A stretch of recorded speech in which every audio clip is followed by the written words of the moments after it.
everyone, welcome back. It is the last week of Hauntober, and since the last books for Hauntober, all except one, involve witches, I figured I'd show you my new witch's hat for Halloween. So as you can see, it's a super fun updated version of a witch's hat.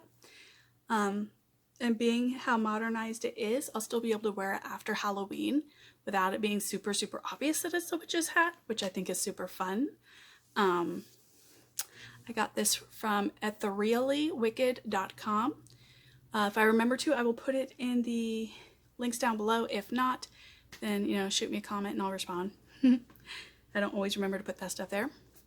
Another little surprise, I found one of my old phones that doesn't mirror the image on the camera, so I can show you the cover art for for today's review without it being backwards. How fabulous is that?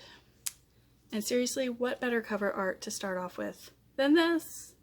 So this is Witch Please by Anna Agar. I think it's Agar or Igwar? Agar? I don't know. I'm terrible with pronunciation, so I'm sorry, author, if I totally botched your name. I don't mean to.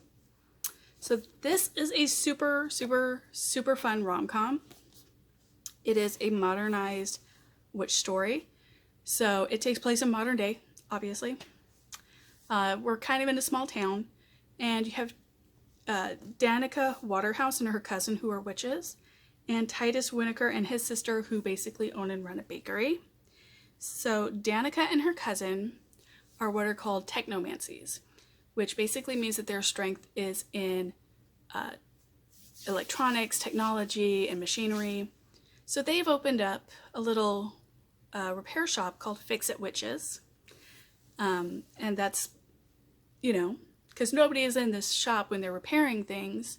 So all they have to do is hold on to it once they've repaired the item until what would be a reasonable time for an actual repair to have taken place.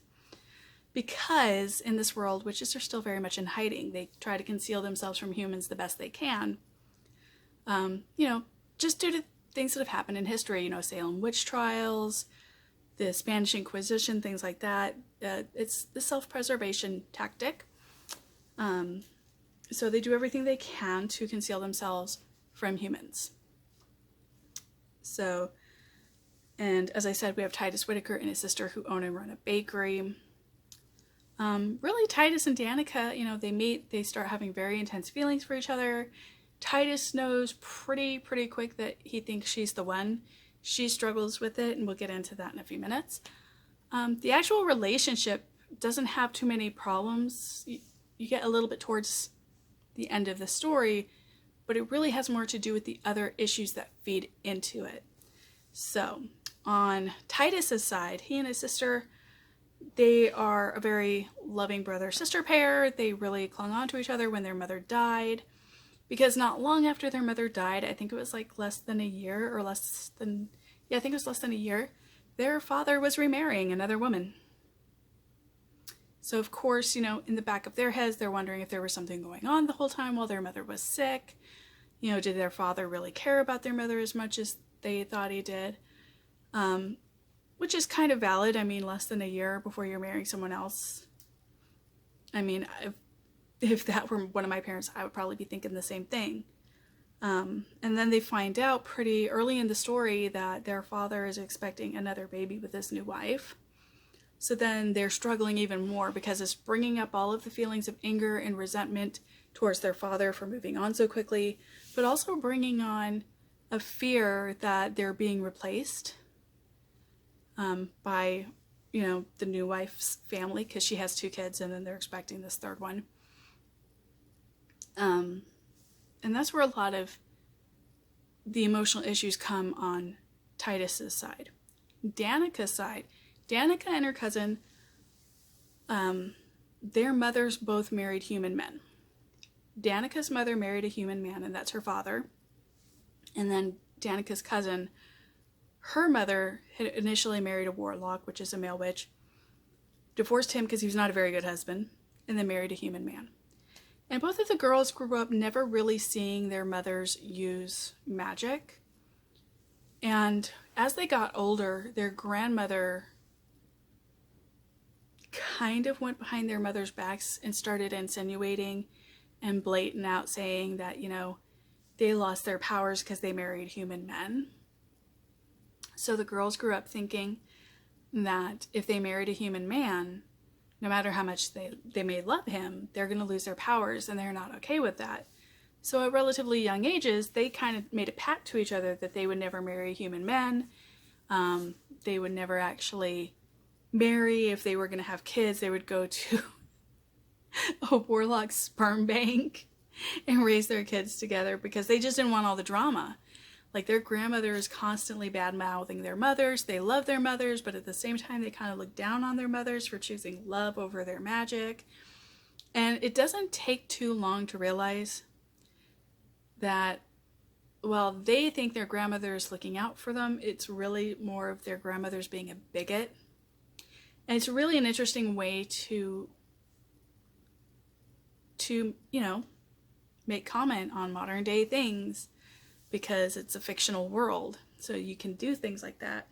But and it does look at where people learn certain things from another perspective, because in many instances, not all obviously, but in many, you may have perfectly good parents that are teaching their kids good things, but when they go to visit grandma and grandpa over the summer, you know, grandma and grandpa who grew up in a completely different era where different things were considered acceptable, you can get undermined.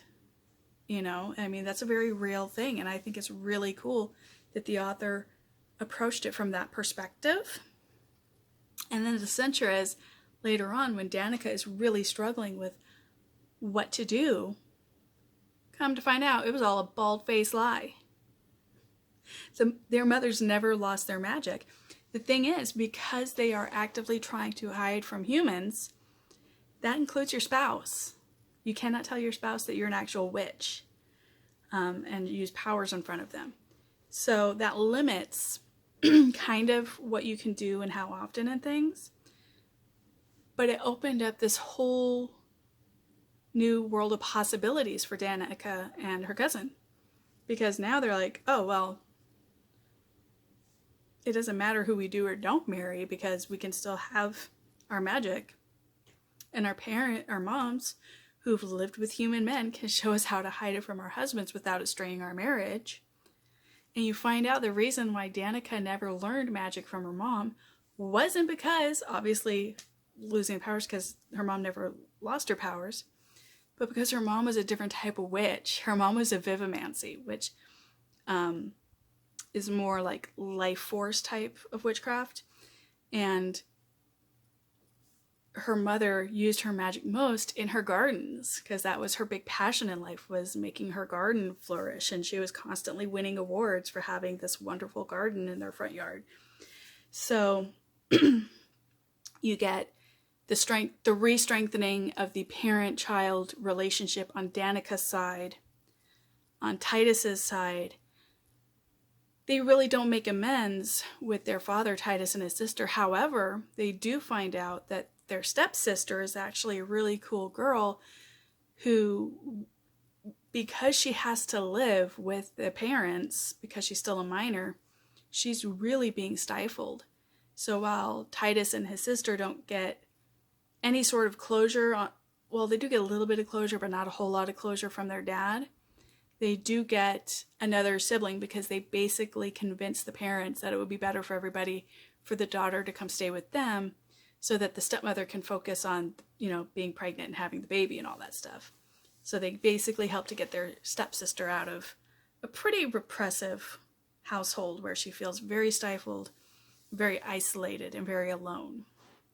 So I would say, I mean, it is a romantic comedy. That's a good bulk of the story.